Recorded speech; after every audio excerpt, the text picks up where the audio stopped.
특별한 간식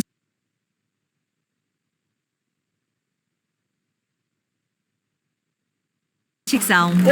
뭐 하는 거야? 그만! 인형 뽑기 따따라따따. 역시 뽑기 장인이다. 야, 과자도 뽑아 드시던데요. 아, 네. 그러는 이유가 있을까요? 제가 인형 뽑기에 대한 그 그립감을 잊지 못해서 과자도 저도 모르게 인형 뽑기처럼 Suara 해버리고 ibu masih mendem ya? 확실히 그렇게 먹으니까 맛이 남다르더라고요. Masih, Bu. 자, 그러면 첫 번째. Kalau ibu agak dikencengin, 아, 예, terdengar nggak? 오케이, 난 딱 좋지. Lumayan. 나 이거 아까부터 눈여겨봤어. Ibu berusaha untuk 저기요. aja memaksimalkan Siaran karena memang kansis. ini tuh kalau di laptopnya ibu, kalau yang Google Meet memang suara nggak kurang jernih gitu ya. Tapi kalau Zoom bisa terdengar, jadi mohon maaf untuk suaranya mungkin agak terkendala. Tapi ibu akan coba untuk mengencangkan suara ibu ya. Kalau misalkan nanti tidak terdengar di chat aja ya. Ya baik, kita mulai ya. Ini sudah ada berapa orang sebentar.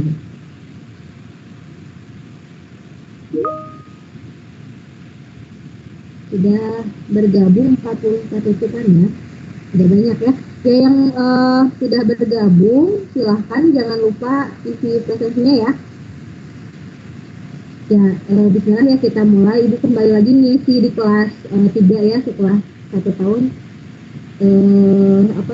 tidak bertemu di KBM Belajar ya. Oke, untuk kelas 11.4 dan 11 sampai 11.7 materi yang akan dibahas hari ini. Kalau ada, Ibu ada sih persebaran kisi-kisi satunya lagi, tapi karena berhubung dikasih dari Bu Molly, jadi Ibu bahas dari yang disampaikan Bu Molly saja di kelas supaya sama ya. Nah, hari ini memang bahasannya berkaitan dengan materi saja sih. Kalau untuk contoh soal mungkin nanti Ibu akan, kalau waktunya sempat karena 1 jam ya, Ibu akan sampaikan. Kalau tidak sempat berarti teorinya dulu aja ya. Nah, mudah-mudahan keburu karena ini ada 28 slide berarti banyak ya. Nah, kisi-kisi bahasa Indonesia sama mungkin seperti pelajaran yang lain, bahasa Inggris berapa soal 30 atau 35 ya. Nah, bahasa Indonesia juga sekitar sebanyak itu ya.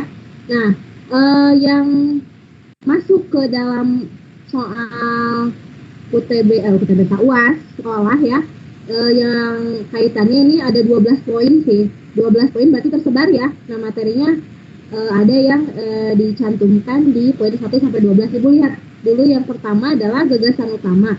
Ini pasti sudah tidak asing lagi untuk gagasan utama di soal-soal TO ya. Ini sering banget dibahas tentang ide pokok ya. Jadi nanti kita pahami triknya saja.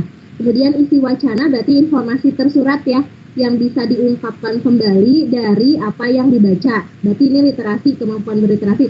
Biasanya isi wacana itu bisa pernyataan sesuai, bisa pernyataan tidak sesuai, ataupun hal yang diungkapkan, ataupun topik yang dibahas ya. Nah, kemudian ada kalimat fakta dan opini, berarti ini berkaitan dengan teks editorial. Nah, yang kita tahu teks editorial itu adalah teks yang isinya berupa keberpihakan kan ya, sudut pandang dari seorang redaksi dalam menilai suatu masalah. Nah, biasanya nanti disajikan ada yang dikritik dan ada yang dibela gitu ya. Itu sudah tidak asing lagi di editorial itu, makanya nanti dikuatkan dengan fakta dan opini. Nah, mengenali fakta dan opini juga nggak sulit sih sebenarnya ya. Fakta itu dibangun oleh 5 kata tanya, opini itu dibangun oleh 2 kata tanya. Nah, nanti kita bahas di berikutnya ya. Kemudian pemakaian tanda baca nanti juga akan dibahas, ada di slide berikutnya ya. Berarti tanda baca itu berarti masuk ke PUEDI ya, ejaan. Yang berikutnya adalah unsur intrinsik. Di sini dibahas ada latar, ada plot, ada watak, ada sudut pandang. Nah, yang ditekankan berarti ini yang akan muncul kan intrinsik itu sebenarnya tidak hanya 4 ini ya. Ada yang lain gitu. Nah, yang ditekankan muncul di soal ini berkaitan dengan 4 hal gitu ya. Kemudian di luar dari karya sastra kita lihat ada pesan yang disampaikan, yaitu berupa nilai-nilai yang berkaitan dengan agama, moral, sosial, budaya. Berarti yang ada di luar karya sastra ya biasanya dilihat dengan kehidupan pendukungnya gitu di dalam cerita itu tokohnya basicnya orang mana, orang Minang, apakah orang Jawa atau orang Sunda. Biasanya hal-hal berkaitan dengan nilai agama itu bisa muncul gitu dari diri tokohnya itu sendiri. Nah, berikutnya adalah sintaksis. Nah, ini paling banyak ya ternyata. Ada yang namanya pola kalimat, pasti teman-teman udah pada tahu ya, spokma ya. Spok sama homolog sudah dibahas, frasa, klausa, kalimat efektif, inti, kalimat transportasi. Nah, nanti ada di bahasan berikutnya. Jenis penalaran, nah ini paling gampang nih, induksi. Atau induktif ada 3, deduktif juga ada 3 sebenarnya, tapi yang muncul cuma 1. Nah, ini paling gampang pokoknya ya, jenis penalaran itu karena hanya logika berpikir aja sih, tapi dikemas dalam bentuk paragraf. Kemudian berikutnya adalah morfologi. Ini adalah bentuk-bentuk kata yang ada kata terikat, ada kata dasar. Kata terikat berarti kata yang ada imbuhannya. Kalau kata dasar berarti kata yang murni, tidak tercampur oleh imbuhan apapun. Nah, di sini nanti akan mengenal beberapa afiks atau imbuhan, yaitu peran. Berarti peran itu konfiks ya, awal akhir berbarengan. Ada mekan. Nah, ingat-ingat kalau ada mekan, berarti kalau ada satu kata yang akhirannya ka, berarti nanti kalau ada mekan, ka-nya harus double ya. Ini sudah diwanti-wanti atau suka diingatkan ya. Kayak misalkan menunjuk, menunjukkan gitu kan ya, ka-nya harus 2. Kenapa? Karena me itu ka, ada kan pasangannya, bukan mean. Kemudian ada afiks. Apa ini? Benefaktif, reflektif, resiprok, dan konjungsi. Ini lebih ke apa namanya istilah aja, nanti kita bahas ya di slide berikutnya. Kemudian ada karya tulis, apa yang ada di kata-kata yang mengisi latar belakang. Kemudian juga ada ternyata cara mengutip yang pernah Ibu bahas di kelas 11. Muncul nih mungkin 1 atau 2 soal gitu ya, bisa jadi ya.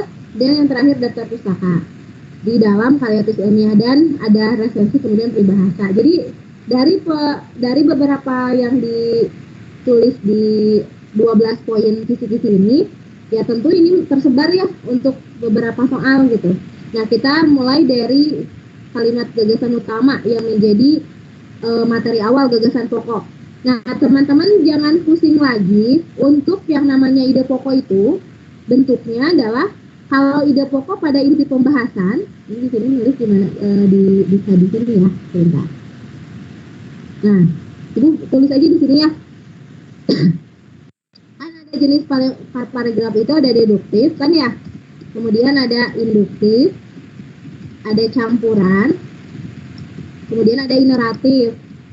Nah, pokoknya intinya dari keempat jenis ini teman-teman ingat bentuknya aja. Kalau kalimat utamanya ada di awal berarti itu namanya, nah itu deduktif, melebar ya. Kalau polanya terbalik, nah kalau polanya terbalik, ada yang terbalik ya di sini. Biasanya kalau di Zoom lebih enak ya, Ibu coba-cobakan ini, belum tahu. Nah, ini terbalik. Gimana ya cara ngebalikinnya bisa? Nah, pola terbalik ini pola induktif ya. Berarti kan kalau misalkan dibahas, nah kalau misalkan induktif itu sama dengan uraian, nah ini uraian kan ya. Nah, berarti deduktif maaf. Berarti induktif itu simpulan. Nah, yang menggabungkan antara uraian dan simpulan inilah yang disebut campuran. Jadi campuran itu menggabungkan antara deduktif dan induktif. Tapi di dalam soal biasanya jarang muncul simpulan ya, campuran ya. Yang muncul paling juga ini. Nah, kalau menggabungkan kedua ini, nah ini dikenal dengan campuran. Suka ada tapi jarang kalau di soal ya. Kalau biasanya mengulang. Nah, ini berarti campuran ya. Campuran itu mengulang apa yang ada di deduktif dan induktif. Jadi kalau misalkan lagi ngobrolin tentang macet, di atas, di bawahnya juga ngikutin macet lagi. Ada kata yang diulang pokoknya. Jadi intinya sama persis gitu ya, hampir mirip lah gitu. Nah, kalau untuk ineratif, kalimat yang biasanya menegaskan atau paling tidak menentang kalimat yang awal. Tahukah Anda manfaat bla bla bla? Kan belum tahu ya kalimat utamanya, berarti di kalimat kedua atau ketiga biasanya letaknya. Nah, berkaitan dengan letak kalimat utama, maka disitulah ketentuan adanya ide pokok gitu. Ide pokok tuh kalau kalimat utamanya di atas, berarti kalimat utamanya juga, ide pokoknya juga di atas. Kalau kalimat utamanya di bawah, berarti ide pokoknya juga di bawah. Gimana cara ciri-cirinya ya? Kalau diuraikan, ada kata-kata rujukan, misalkan membaca memberi banyak manfaat. Salah satunya kan membaca ya. Di samping itu, nah berarti intinya kemana? Ke membaca. Tak heran jika orang bisa bla bla bla. Nah, berarti semua kalimat di bawahnya itu merujuk ke kata manfaat baca. Tapi kalau misalkan lagi ngobrolin tentang penyebab macet misalkan ya, diobrolin dulu kendaraan naik, polisinya yang mengatur jalannya sedikit, masyarakatnya acuh tak acuh atau abai, itulah mengapa kemacetan. Nah, kalau disebut itulah mengapa berarti intinya di bawah, itu namanya induktif. Berarti intinya pahami ide pokok itu dia akan nempel kemana? Ide pokok itu akan selaras dengan yang namanya kalimat utama. Jadi kalau misalkan kalimat utamanya A, ide pokoknya juga A gitu ya. Tapi lebih pendek lagi biasanya ya, lebih pendek dari kalimat utama atau inti dari paragraf adalah namanya ide pokok ya. Ide pokok itu inti dari paragraf. Kalau kalimat inti berarti SP-nya dari struktur gitu. Masing-masing pasti ada intinya gitu ya. Masing-masing ada intinya. Nah, itu untuk yang ide pokok ya. Jadi ibu nggak akan bahas terlalu detail, pokoknya ide pokok itu tersurat dan diambil dari kalimat utama. Nah, berikutnya tadi udah ya, deduktif di awal, berarti tadi melebar ada kata-kata rujukan, induktif di akhir berarti disimpulkan ya, campuran mengulang. Kalau ini mah ada deskriptif naratif ya, ini mah gagasannya di seluruh kalimat, ini biasanya cerpen, novel, kalimat-kalimat paragraf yang memuat adanya gagasan utamanya menyebar. Kalau gagasan utamanya menyebar seperti halnya kita memokuskan apa ya, misalkan langkah-langkah.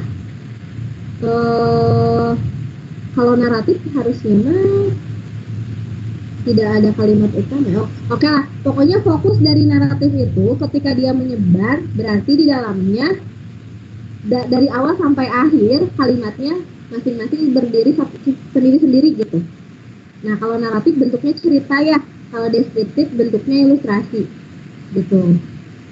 Ya, kalau naratif dicontohkan seperti halnya cerpen lah, cerpen, novel gitu, penggalan-penggalan teks yang ada alur atau plotnya.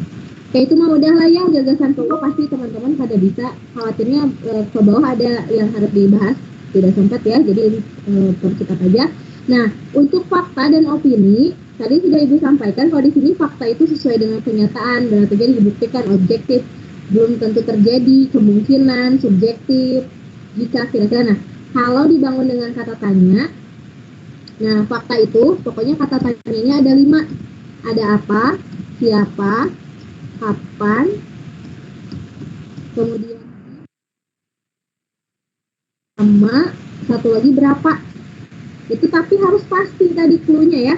Kalau siapa yang datang, kayaknya Zidan, itu kayaknya masih opini ya. Jadi harus siapa yang datang, Zidan. Nah, berarti itu pasti. Jadi apa, siapa, kapan, di mana, berapanya itu jumlahnya harus pasti. Ada berapa yang datang ke sekolah? 5 orang, berarti pasti. Tapi kalau kira-kira 10 orang, nah kira-kira kan mendekati ya. Jadi meskipun ada angkanya, pastikan jauhi kata-kata yang sifatnya subjektif. Kalau opini dibangun oleh 2 kata tanya sisanya, berarti bagaimana sama. Kan biasanya opini itu alasan ya, sama proses gitu, proses. Nah, jadi kata kunci dari fakta dan opini itu diambil dari 7 kata tanya ya, 5 di fakta, 2 di opini gitu. Nah, biasanya opini itu lebih dekatnya ke apa? Lebih dekatnya kalau opini ya keberpihakan, kemudian kritikan gitu ya. Karena opini juga kan masuk dalam kategori tanggapan ya.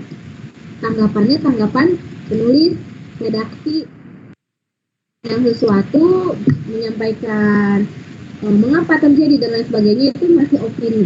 Meskipun memang kenapa terjadi karena dia gini, tetap kalau ada kata-kata yang menandakan alasan, maka dibilangnya opini gitu ya. Karena opini itu pada dasarnya subjek. gitu cara pandang atau berpikirnya itu berdasarkan salah satu pihak aja, tidak umum gitu. Kalau yang disampaikannya umum baru masuk ke ranah fakta. Contohnya misalkan menurut BMKG misalkan ya. Nah, kalau menurut BMKG berarti kan ahlinya yang berbicara. Kalau hanya mewakili individu, biasanya itu masuk ke ranah opini. Jadi kalau ada menurut pada dasarnya lebih ke opini gitu ya. Nah itu untuk fakta, opini itu maka biasanya ditampilkan dalam bentuk soal sih, mana yang termasuk kalimat fakta, misalkan A1, B2, C3 kayak gitu-gitu aja sih ya kalau di soal. Nah ini yang teman-teman juga harus ingat, ini kalau nggak salah ibu pernah bahas tapi wajar di takut lupa ya. Nah itu nanti bahasnya gimana. Nah namanya pola pengembangan paragraf. Paragraf itu kan yang ideal, yang populernya paragraf itu ada dua ya, induktif, kemudian deduktif gitu. Induktif berarti pola pengembangannya mengerucut di bawah. Kalau namanya pola pengembangan, dua-duanya boleh menggunakan kata jadi. Meskipun deduksi itu kan sebenarnya nggak boleh ada kata jadi ya, tapi kan ini diambil satu tarikan simpulan. Cuman tarikan simpulannya dikembangkan dari pola deduktif, dari umum dulu terus ke khusus. Kalau induktif dari khusus dulu baru ke umum gitu ya. Jadi biasanya di soal-soal TPA, tapi ternyata di soal UAS mulai memunculkan ini ya, lumayan gitu ya, materinya gampang. Nah apa yang disebut generalisasi? Nah ingat ya, di induktif ada 3 ya. Di induktif ada 3, ada generalisasi, ada analogi, ada sebab akibat ya. Kalau di deduksi ada silogisme, ada antonim, dan ada hipotesis satu lagi. Nah cara mengenalinya gimana? Untuk generalisasi, generalisasi dulu ya. Namanya juga general ya. Nah, general itu ada kata umum di bawah. Kalau ibu mah nyontohinnya enggak tuh yang umum dulu ya. Contohnya misalkan gini, lagi ngomongin misalkan tentang besi dipanaskan maka memuai, baja dipanaskan memuai, timah dipanaskan memuai. Besi, baja, timah. Kalau digeneralkan berarti di bawahnya bisa memakai simpulan kata jadi. Dengan demikian, nah jangan disebutin lagi besi bajanya, tapi kelompok logam ya, jadi logam. Nah logam itu general gitu ya. Kan kepada ayah kita hormat, kepada ibu berpeluang ya, kepada guru. Nah mereka itulah adalah orang tua kita. Nah kata orang tua mewakili siapa? Ayah, ibu, guru misalkan, dan guru gitu ya. Jadi di sini juga lihat, saya melihat orang-orang asik membaca koran di halte bus. Kegiatan serupa juga dijumpai di peron. Jadi apa yang dilakukan? Membaca ya. Selain di halte, juga di stasiun kereta api, gitu kan? Kemudian di jalan-jalan di taman, saya juga melihat orang duduk bersantai sambil baca koran. Bahkan ketika saya keluar juga, berarti kata kuncinya adalah kegiatan orang-orang itu adalah membaca koran. Nah, jangan disebutin lagi di halte, di kereta, di apa. Banyak orang membaca gitu ya, berhari koran aja. Banyak orang membaca, meluangkan waktunya dengan membaca gitu.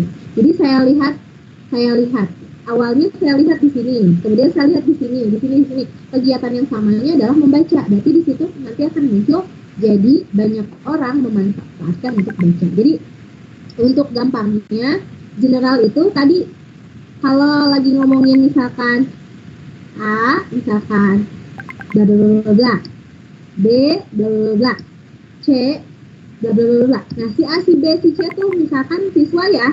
Jadi ketiga siswa itu, nah ada penulisan ketiga siswa itu namanya general ya, generalisasi. Nah ini pasti akan ditampilkan dalam bentuk paragraf ya, paragraf dulu. Nanti kita lihat mana kata general yang bisa menjadi penutup kalimat. Biasanya ditutup kan di akhir. Nah itu ya, itu namanya general. Yang kedua analogi, kan sudah suka sering dengar ya kata analogi itu. Analogikan dong, analogi itu bandingkan. Ada perbandingan. Kalau dibandingkan berarti ada dua hal punya kesamaan sifat tapi beda gitu. Maksudnya ada yang dibandingkan. Nah biasanya kalau itu sih lebih menekankannya analogi itu sering memakai ilustrasi, bisa peribahasa, bisa yang punya karakter sama. Misalkan kita pakai kata otak nih, otak tuh tajam kalau belajar kan, belajar. Nah, yang setipe dengan yang tajam-tajam gitu kan pisau, gunting, misalnya kita ambil pisau lah ya, Pisau kalau digunakan terus diasah kan pasti tajam, nggak mungkin tumpul. Nah sama dengan otak, kalau terus belajar pasti pintar. Atau misalkan siswa nih, kalau siswa ini belajar, kalau dia ilmunya bermanfaat seperti ilmu padi, lihat padi semakin berisi itu bukan semakin congkak tapi semakin nunduk gitu, nggak semakin ke atas. Nah analogi itu membandingkan sesuatu. Nah di sini ada kata kuncinya di sini. Bayi dilahirkan dalam keadaan suci, katanya bersih. Bayi dibentuk pribadinya sesuai dengan didikan yang diterimanya.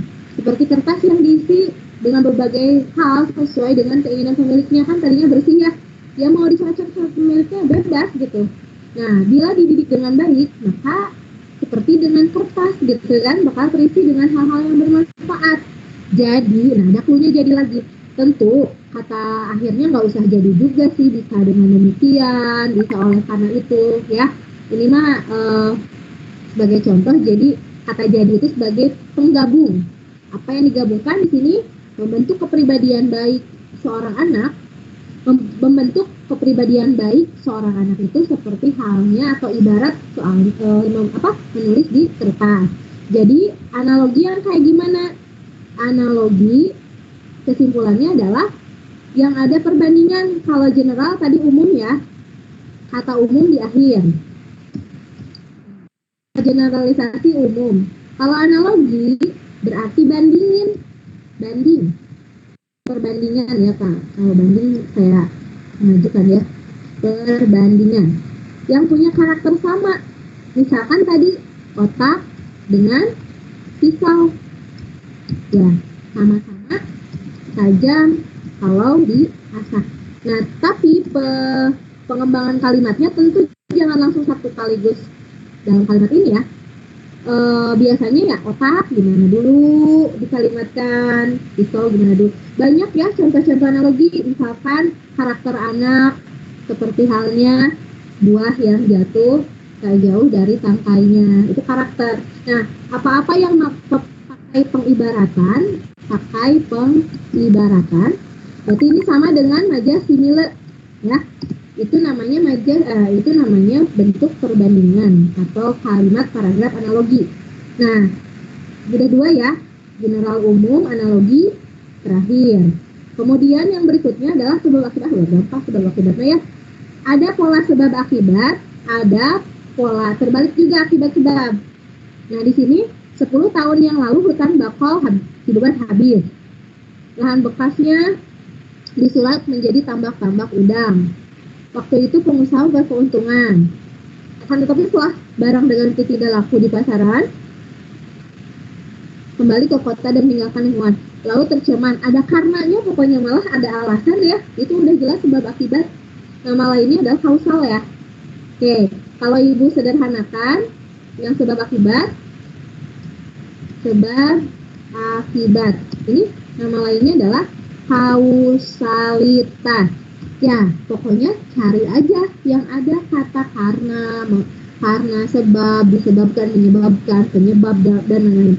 Ada pola sebab akibat, dan yang kedua ada pola akibat sebab. Nah, teman-teman harus memahami polanya. Ini gimana sih kalau sebab akibat? Kalau sebab akibat, sebabnya dulu, baru akibatnya apa? Misalkan, sebab pertamanya itu tadi ya ibu bilang kendaraan meningkat, polisi misalkan ya, polisi jalanan sedikit, kemudian masyarakat abai. Nah, ini yang ketiga ini menyebabkan apa? Nah, ini yang menyebabkan macet.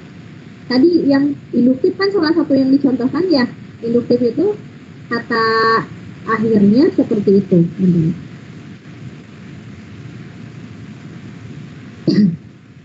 Nah, ini nanti akibatnya apa? Itu mengakibatkan macet. Penyebabnya ini. Nah, pola kedua akibat sebab. Misalkan harta terbawa arus. Kemudian rumah rusak, jalanan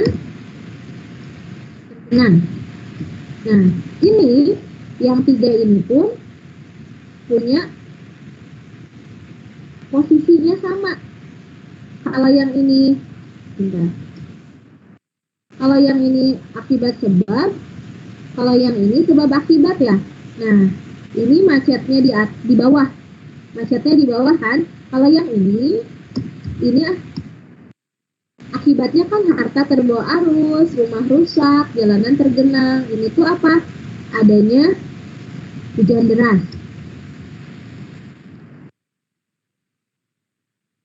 Yang hujan deras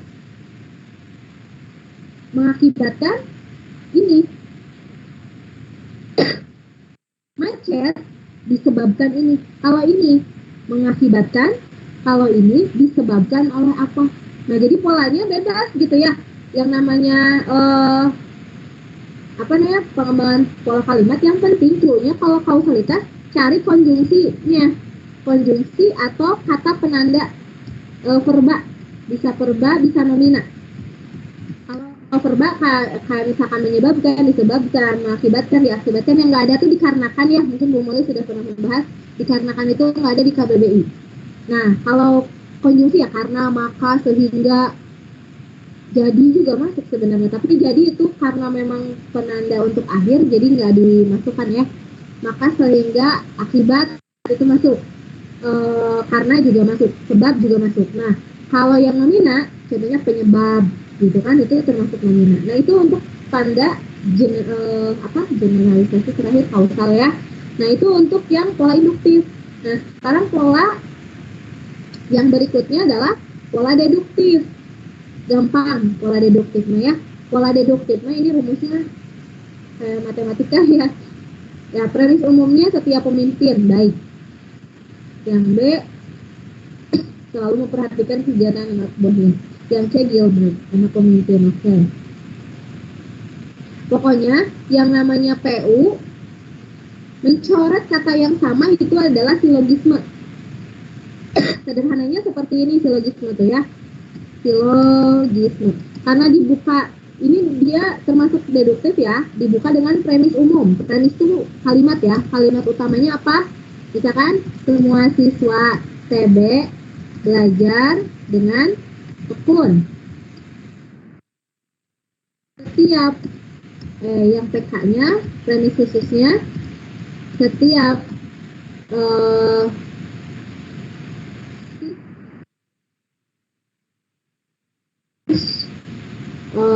disiplin. Berarti kan setiap juga semua maksudnya ya. Terus PK yang ketiganya misalkan Raffi siswa TB.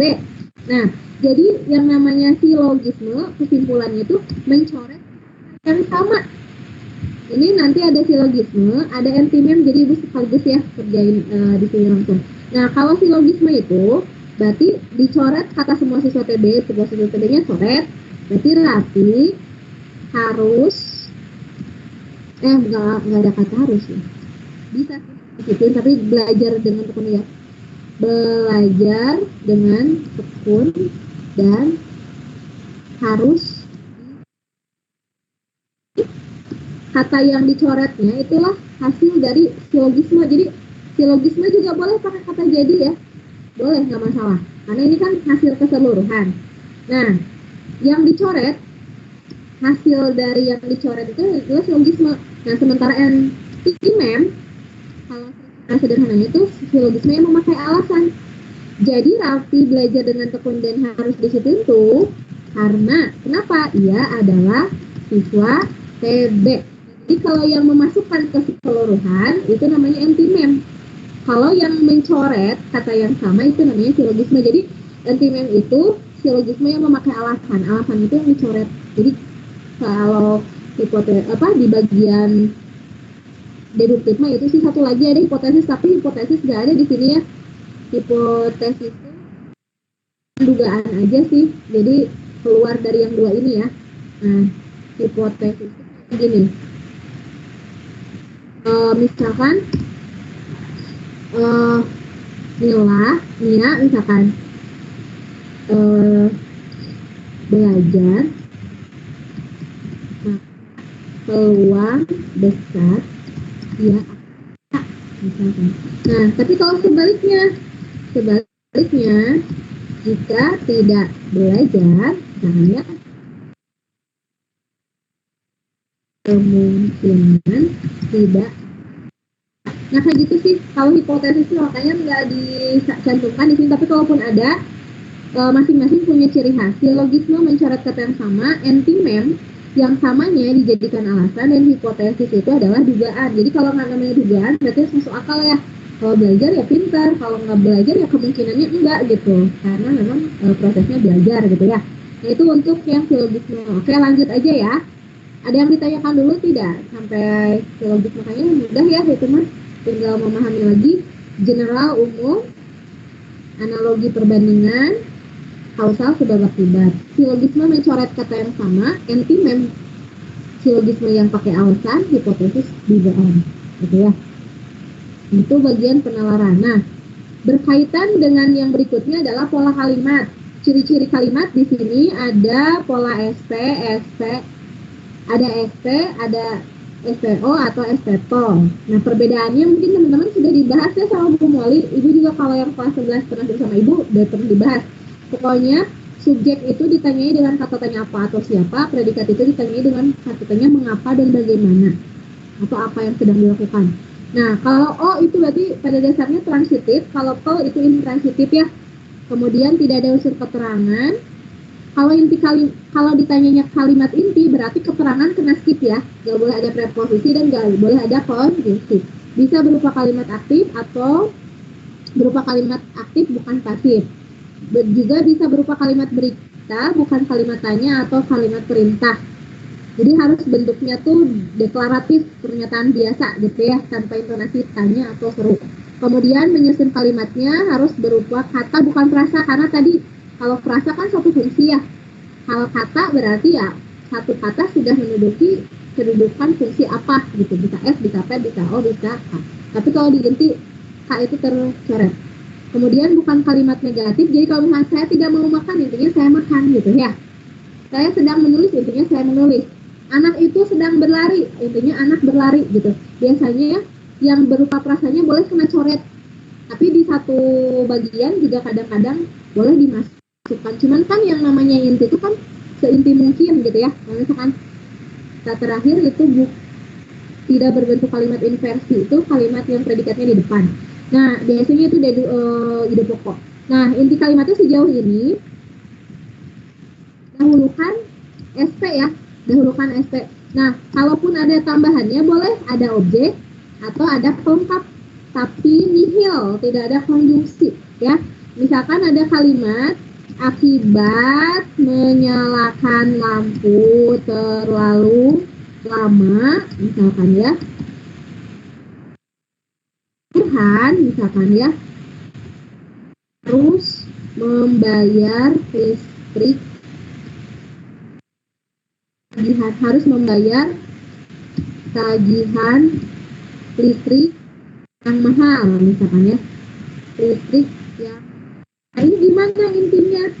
Nah, akibat itu konjungsi, berarti akan kena skip ya. Nah, intinya yang mana? Berarti sampai koma itu masih anak keterangan. Akibat menyalakan lampu terlalu lama, strip itu udah nggak usah dimasukin. Nah, Pak Burhan kan frasa sebenarnya, tapi kan jadinya Bapak ya, jadi masukin aja, jangan Burhan ya, atau Pak saja. Nah, kalau harus membayar, ini boleh hanya membayar aja, membayar. Kan tagihan listrik itu, tagihan, apa yang harus dibayar tagihan? Tagihan listrik harus dibayar oleh Pak Burhan, berarti objek kan, boleh nanti ditambahkan kan listrik. Nah, yang tidak boleh masuk tuh yang ada kata mahalnya, yang ada kata akibatnya dan setelahnya. Ini teman-teman pasti udah pada bisa lah yang ini ya. Pastikan lagi bahwa inti itu seinti-intinya. Apa? Minimalnya SP, maksimalnya SPO atau SPPO. Nah, O dengan PO bedanya apa? Kalau O itu ada di dalam kalimat, nah ini SPO. Kalau SPPO misalkan Rinda sedang bermain bol, namanya apa lah yang atau ya, atau adalah laki-laki yang sedang bermain bola di lapangan siang ini, gitu kan? Ini panjang ya, intinya ya cukup hanya mencari S-nya siapa. Kalau di sini itu misalkan mau diperpanjang lagi, memakai seragam itu kan panjang ya, berarti anak bermain bola, udah aja segini, anak bermain bola. Anak mana tuh yang itu yang pakai baju seragam. Nah, jadi bentuknya harus berpola kata. Kalau bisa pola kata, tapi kalaupun selasa nggak masalah sih. Cuman kalau yang disarankan Bu Molly harus diambil kata terpendek kan ya. Jadi kalau Pak Burhan kan nggak mungkin ngambil Pak, nggak mungkin ngambil Burhan karena kan nggak sopan ya. Di sini juga Bapak, berarti ini mah boleh memasukkan dianggap rasanya berterima lah ya, seperti itu. Nah, kalau paling paling bagusnya ya berbentuk kata seperti itu ya. Nah, ini untuk soal-soal berpola inti. Berikutnya, nah ini transformasi agak lumayan ya teman-teman ya. Namanya transformasi itu perubahan bentuk. Sebagai perubahan bentuk di KBBI makna transformasi itu berubah bentuk kan ya. Nah, kalau nanti ada kalimat yang tadinya aktif, teman-teman cari yang pasifnya.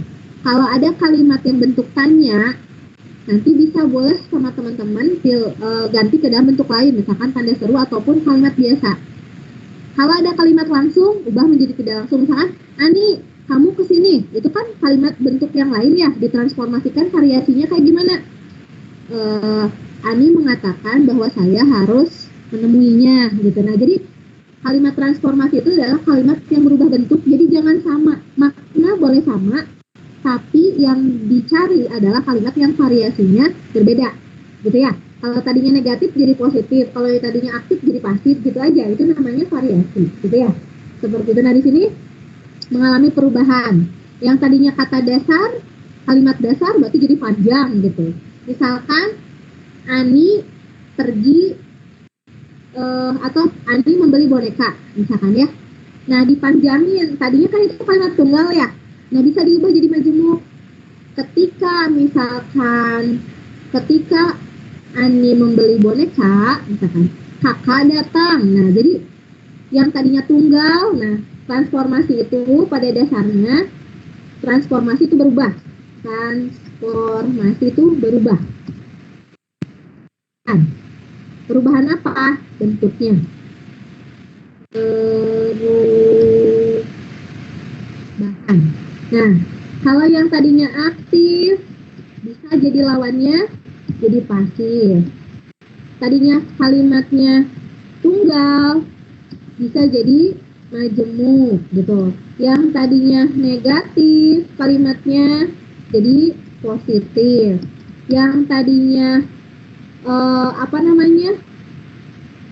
tadi tuh kalimatnya inti puas gitu, jadi dipanjangin. Anak itu memakai pensil warna-warni. Anak yang usianya masih muda itu misalkan boleh jadi pokoknya diubah bentukannya jangan sama gitu, seperti itu transformasi itu ya. Tadinya kalimat tanya bisa jadi kalimat perintah atau juga bisa jadi kalimat biasa aja, kalimat deklaratif pernyataan. Tadinya kalimat langsung menjadi kalimat tidak langsung. Ya, kalimat langsung ibu berkata, jadi ibu mengatakan, nah, kayak gitu. Jadi diubah dari bentuk ke bentuk yang lain. Seperti itu ya, itu contohnya. Nah, proses transformasi kalau inti tadi sudah dibahas ya, lengkap, simple, statement itu ya kayak tadi to the point, ke intinya aja. Harus berupa kalimat aktif, cari yang kalimat aktif ya. Kalaupun ada pasif berarti ST-nya harus dibalik gitu ya. Dibaca buku berarti buku dibaca, bentuknya harus ST. Harus selalu positif dan runut. Positif itu tadinya saya tidak mau tidur, nah, jadi saya tidur intinya mah ya. Meskipun ada tidak ada enggak gitu kan, tetap jadi positif karena yang modalitasnya dihilangkan. Nah, kalau kaidah itu kan kayak kebahasaannya ya. Ada pelepasan, penggabungan, ada tadi kayak tadi. Oke, kalau pelepasan ini kurang tahu ya, kalau pelepasan pelengkapan bentar. Kalau pelepasan, Ibu masih belum paham ya yang ini ya. Kalau penggabungan yang tadi kalimatnya tadinya tunggal jadi majemuk itu namanya transformasi juga. Kalimat yang tadinya tanya jadi perintah. Kalimat masif itu yang masif tuh yang tidak. Bentar. Ini antara pelesapan sama masif Ibu belum ini ya, nanti Ibu cari tahu dulu definisinya ya. Kemungkinan kemudian pengingkaran berarti diingkari berarti yaitu ada tolak belakang ya, akan tetapi kayak gitu-gitu ya. Jadi kayak misalkan tadinya positif jadi diingkari. Nah ini masih sama tadi yang tadinya positif jadi negatif. Oh di sini mungkin ya. Nah tadinya lengkap jadi dipisah gitu ya. Tadinya simple jadi digabung. Tadinya kalimat biasa jadi bentuk tanya atau perintah. Tadinya aktif jadi masif. Masif itu mungkin lawannya ya. Lawannya dari positif diingkari jadi negatif. Tadinya runut jadi dibalik, diacak gitu ya. Itu kaidah transformasi itu berubah aja bentuknya gitu ya. Jadi jangan cari kalimat yang polanya sama. Biasanya kalau kalimat transformasi itu cari yang bentuknya variasi lagi dari yang sebelumnya gitu ya. Nah kalimat transformasi berikutnya adalah apa ciri-cirinya? Nah kalau ciri-ciri dari karena dilesapkan ini ciri-cirinya memakai kalimat elipsis ya. Elipsis yang ada titik-titiknya. Misalkan kalau di bilangan mah 1, 2, 3 titik-titik. Nah itu di bahasa juga ada misalkan oh titik-titik ibu titik-titik kayak gitu. Itu namanya kalimat transformasi elipsis. Biasanya kan munculnya di puisi dari atau di karya sastra. Kemudian simple kan. Nah ini transformasi dalam kalimatnya berubah menjadi kompleks, digabungkan. Kalau ini kan dilesapkan. Dilesapkan itu berarti ada yang hilang. Kalau digabungkan berarti kompleks, tadinya tunggal-tunggal berarti ada konjungsinya. Gitu ya. Nah, bentuk dari kalimat tadinya pernyataan biasa aja gitu. Ibu menyuruh saya untuk datang gitu. Kalau di sini misalkan kalimat tanya, di kalimat perintah, kamu ke sini. Nah, itu kata ibu. Nah, jadi bentuknya tuh berubah gitu ya. Yang tadinya pernyataan bisa jadi kalimat tanya ataupun perintah.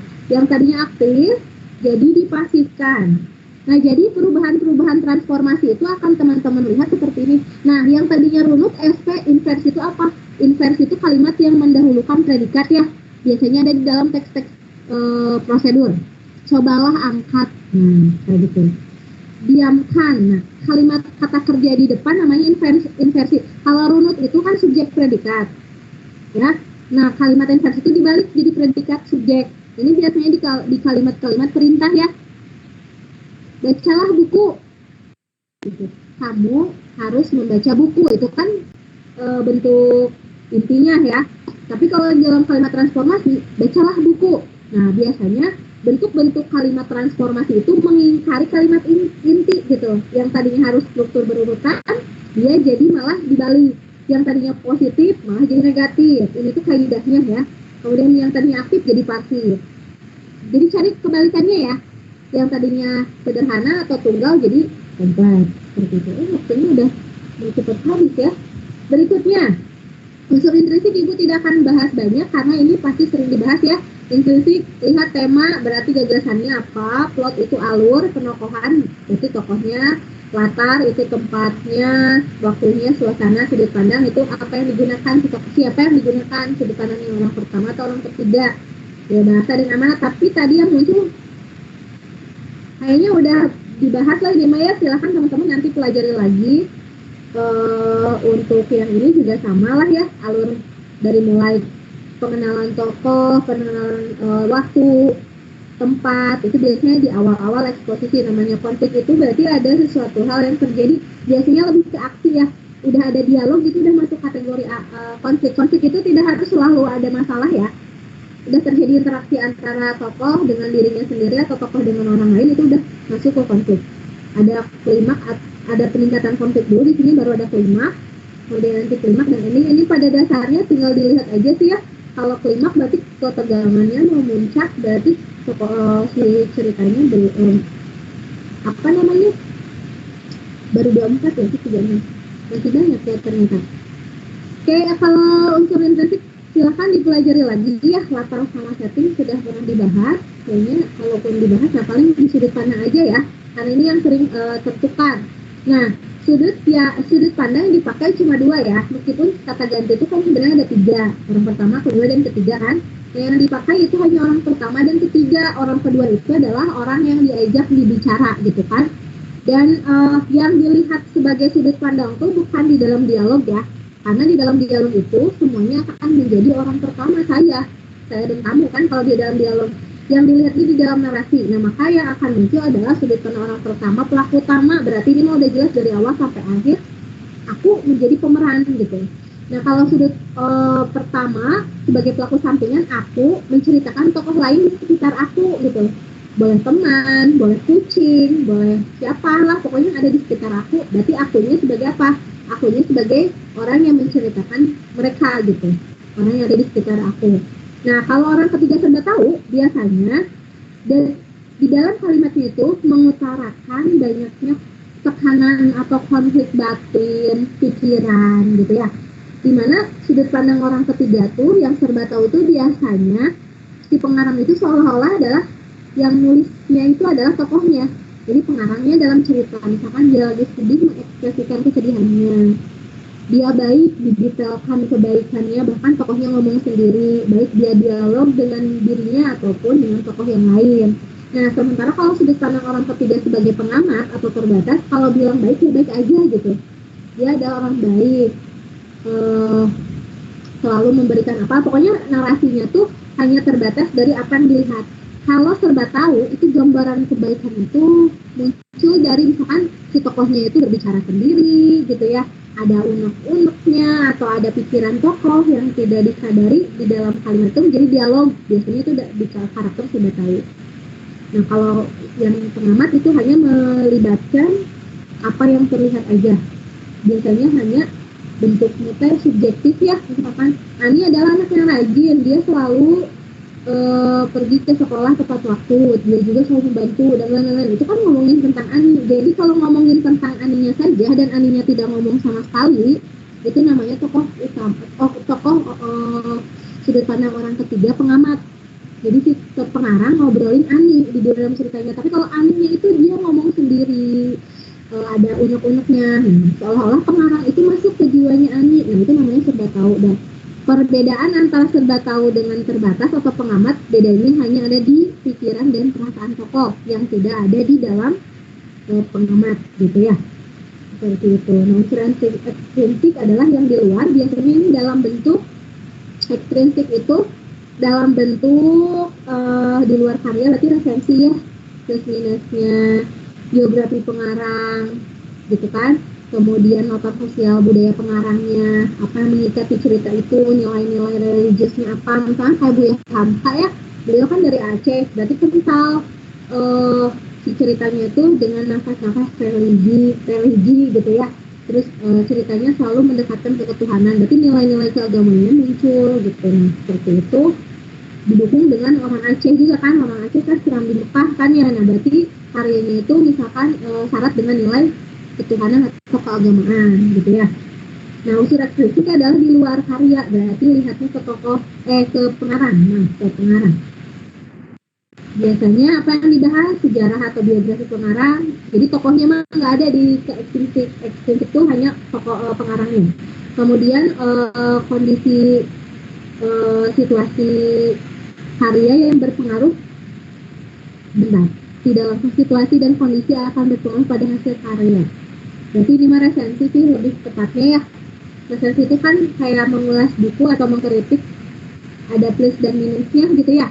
Kenapa harus dibaca gitu kan, apa keunggulannya. Nah, itu biasanya bagian dari ekstrinsik. Kemudian juga ada nilai-nilai yang kaitannya dengan amanat juga. Nah, ini bisa dilihat gambarannya. Kalau yang namanya cerita itu kan tidak hanya dalam bentuk cerita saja ya, tapi ada pesan yang ingin disampaikan pengarang kepada pembaca. Nah, syarat dengan moral berarti syarat dengan akhlak. Di sini ada budi pekerti ya, yang baik atau buruk. Nah, tujuannya kalau yang baik untuk diikuti, diteladani. Kalau yang buruk berarti untuk tidak diikuti. Jadi bukan berarti dua-duanya teladan ya. Jadi untuk melihat, memilah mana tokoh baik, mana tokoh jahat. Kemudian nilai sosial udah jelas ya kaitannya dengan masyarakat satu dengan yang lain, berarti toleransi ya. Ya di sini adalah saling memberi, menolong gitu, itu termasuk nilai sosial. Kaitannya sama akhlak juga, tapi ini sudah melibatkan orang lain gitu ya. Kalau budaya berarti yang ada di setempat yang masih dibudayakan, biasanya lebih ke ya apa kebiasaan masyarakat setempat, misalkan kalau di tradisi Sunda misalkan suka nyawer kalau ada yang sunat gitu ya, nah seterusnya. Nah itu kan masuk budaya atau yang diciptakan oleh masyarakat. Kalau estetika ini lebih ke keindahan, misalkan ada dua bentuk puisi yang berbentuk tipografi gitu ya, ada zigzag segala macam, atau bahasanya dengan rima yang enak seperti pantun ya, ada bunyi semuanya. Nah, itu berarti ke estetika gitu. Jadi itu tinggal dilihat dari apa yang menonjol sebenarnya, apakah di moralnya, di nilai sosial, budaya atau estetika. Nah, ini sebenarnya ini udah pernah bahas. Punten ya kalau nggak bisa sempat semuanya, diingatkan kembali bahwa yang nanti akan muncul juga adalah soal-soal berkaitan dengan linguistik. Mungkin Ibu tambahkan beberapa menit lagi ya sebelum berakhir. Nah, struktur yang ini mungkin teman-teman sudah di tahap sekarang semester 6 ya, kalau ditotalkan di kelas semester 3 dan 4 yang pernah sama Ibu pernah dibahas ya. Sekarang Bu Molly berarti udah 4 semester. Nah ini dipelajari lagi bagaimana mengenali subjek, predikat, objek, keterangan pelengkap. Karena syarat dari kebakuan kalimat adalah kita tahu atau paham polanya atau strukturnya ya. Nah ini pasti punya catatannya, silahkan dibuka-buka lagi ya. Nah ciri-ciri frasa apa? Pokoknya frasa itu ya teman-teman, di dalam satu fungsi itu ada dua kata atau lebih, tapi tidak bermakna konotasi. Denotasi ya, misalkan sedang makan, ingin pergi. Nah, anak-anak itu juga frasa ya. Orang tua ya frasa. Pokoknya kata yang tidak membentuk makna baru, tanggung jawab, itu namanya frasa. Kalau kata majemuk yang membentuk makna baru, contohnya misalkan kambing hitam. Kalau kambingnya nggak warna hitam, berarti kan artinya lain ya. Berarti yang bermakna idiom itu namanya kata majemuk. Nah, frasa itu bukan kata majemuk ya. Bedakan. Kalau kata majemuk itu ya sejenis frasa, tapi dia tidak seperti frasa yang punya makna denotasi. Kalau kalau kata majemuk itu ya namanya juga majemuk ya. Nah di situ nanti kalau misalkan ada kata naik daun, bukan naik ke daun, tapi naik daun itu terkenal, jadi menimbulkan makna baru namanya kata majemuk. Kalau tidak menimbulkan makna baru di fungsi itu namanya frasa. Jadi nanti kalau dicari mana frasa verba, cari yang ada ciri-ciri kata verba, misalkan belajar, sedang belajar, pergi, ingin pergi, makan, akan makan. Mana frasa nomina, misalkan perempuan yang berbaju coklat, misalkan. Kata sifat, sangat baik sekali. Nah kayak gitu. Terus sangat pintar, misalkan. Kalau misalkan frasa keterangan itu banyak ya. Yang namanya frasa itu identiknya dengan keterangan. Contohnya di kelas, ke perpus, itu udah mengandung unsur adverbial. Itu frasa ya. Jadi frasa itu ya di sini ada ciri-cirinya apalagi yang Bu Molly sampaikan. Nah, kalau frasa nomina berarti menduduki kata benda. Tadi disebutin ya. Nah, kalau endosentris eksosentris, kalau endosentris itu yang atributif berarti ada yangnya. Misalkan gini, rumah mewah, kan tidak sejajar ya, jadi rumah yang mewah gitu ya. Anak baik, anak yang baik. Nah itu namanya frasa yang atributif. Kalau koordinatif yang ada gabungan misalkan siswa dan siswi, itu namanya koordinatif. Tanggung jawab, siswi tanggung jawab, kasih sayang, bisa sifat sih, benda, kerja. Ingatnya yang jabatan, koma, Jokowi, koma. Nah itu yang ada komanya 2 itu namanya frasa endosentris apositif, yang ada koma 2 ya. Jadi namanya apositif. Oh ingatnya karena koma itu fungsinya adalah untuk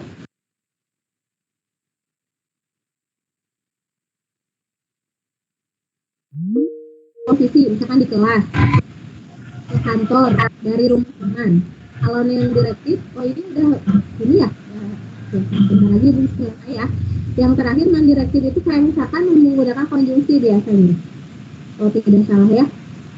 Tapi secara umum di frasa eksosentris itu adalah ciri-cirinya itu memakai ada keterangan. Kalau frasa endosentris nggak ada keterangan, bisa nominal, bisa verba, bisa adjektif, gitu ya.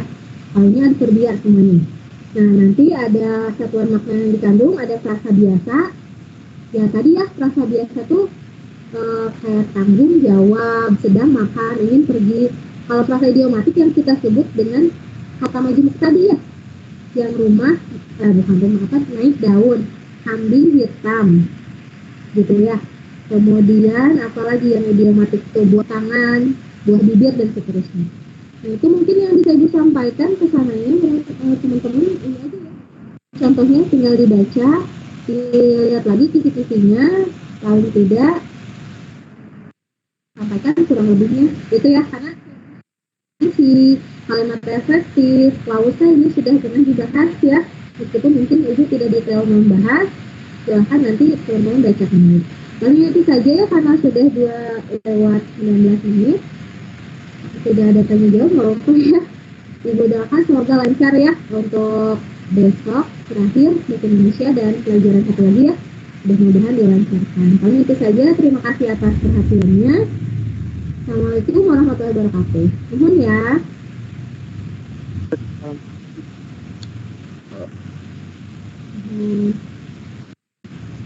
Bu, maaf.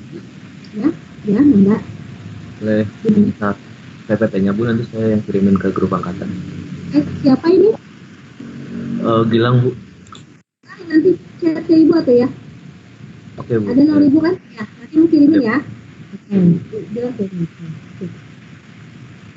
Mohon ya, assalamualaikum. Waalaikumsalam, makasih banyak Bu. Amin, sukses yang sudah ini. Ibu ya.